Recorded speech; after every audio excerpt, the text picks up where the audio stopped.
Hi everyone, so welcome back to the channel. This week it's all about university group work marking.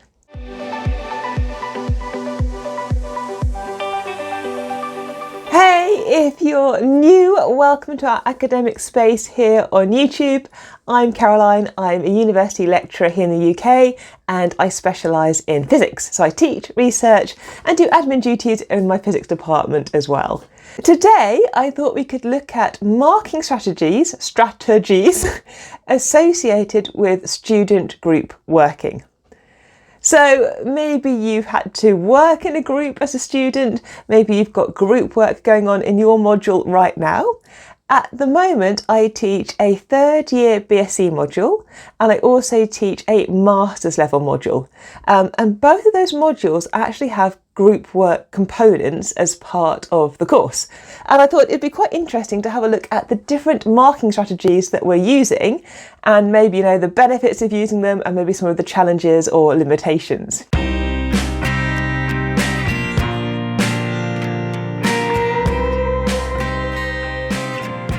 For most of us, if we think about doing a group work project, you're in a team, so either you get put into a team or you're assigned a team, and then you work collectively to achieve an aim, and then usually some part of your mark is a group work mark. So the whole team involved in the project will get a group work project mark for some kind of outcome of their particular activity. So to put it into specifics, this year, as I said, I've got a master's level module. So these are MSc physics students and they're doing a group work project. They'll be working in teams of about 4 or 5 student scientists together. And at the end, they'll be asked to produce a report on their work and also a presentation. And the report will be marked as a group. So between the 4 or 5 students, they will submit one report at the end, and that team should have contributed together to make that report, and they will get a group work mark back on that piece of work for the group. And of course that's great in some respects because it encourages people to work together as a team. But of course you always have that challenge that if somebody's not really taking their fair share or doing their bit of the project, how does that play out and get reflected in the marks? So if it's a group work project mark and the whole team is meant to get the same mark, how do you deal with it if you've got one of the members of the team who isn't really making a valid contribution? And I guess there's a couple of strategies. So one idea might be that actually group work is meant to mimic what might happen when you finish your degree. And you may have situations where people don't pull maybe their fair share. And then as a team, you have to decide how you're going to handle that and whether you're going to talk to that person, try to get that person to engage more. But if it's related to a university degree mark, then sometimes you'll want something external as well. And actually in the module that I'm involved with, there is a portion of the mark which is allocated to make sure that everyone's made a fair contribution. So the main body of the report might get 1 mark, but then actually you might have this not a scaling factor, but a bit of a variability factor, so that if one team member hasn't necessarily made a significant contribution, they might get less of a contributing mark than somebody who's made a really, really big contribution.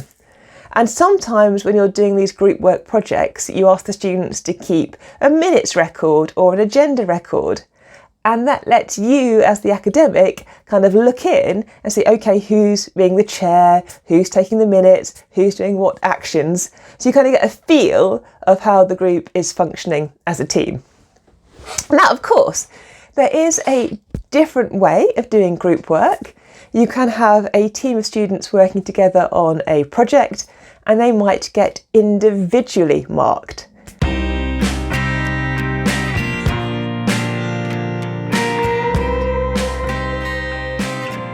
And this is the structure that's actually aligned to my third year BSc module this year.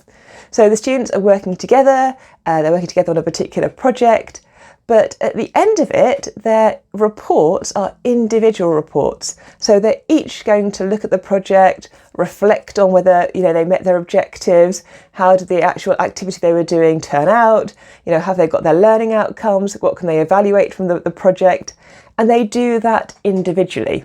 And here it kind of means that, if a student is contributing really, really well, then obviously they're going to have lots of content to talk about in their report at the end of the activity.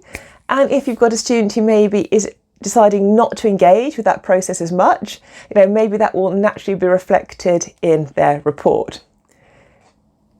It's quite strange, I think, the first time you do a group project, but you are individually marked.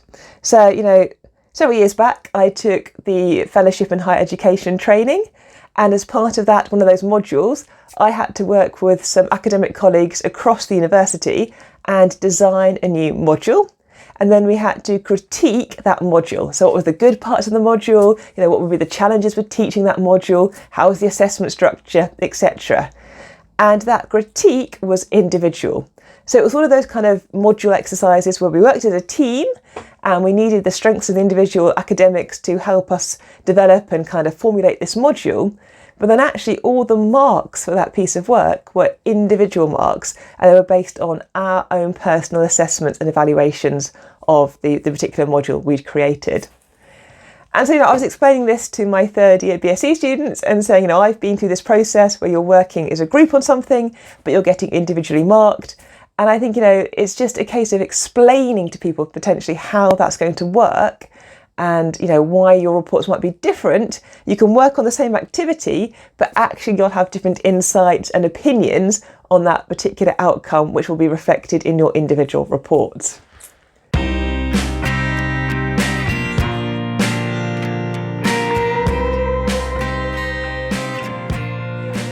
And there's another dimension to think about as an academic when you're setting your assessments for group working.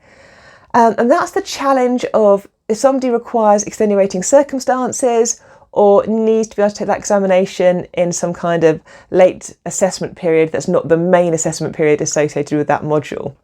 So if you're working as a group and one student for whatever reason isn't able to continue that group working project, they're going to potentially need an alternative form of assessment. Now, if it's a group report with a collective group mark, you've got to think about how that plays out. So, if one student is given an extension for a piece of work for 2 weeks, you can't give the rest of the group the same extension. So, at that point, you might have to decouple that student from the group activity. The group continues to get their mark, but then how does the student that you've now decoupled from the activity continue and have their extension and then be able to submit a relevant piece of work that's equivalent to the group's report that they were about to hand in?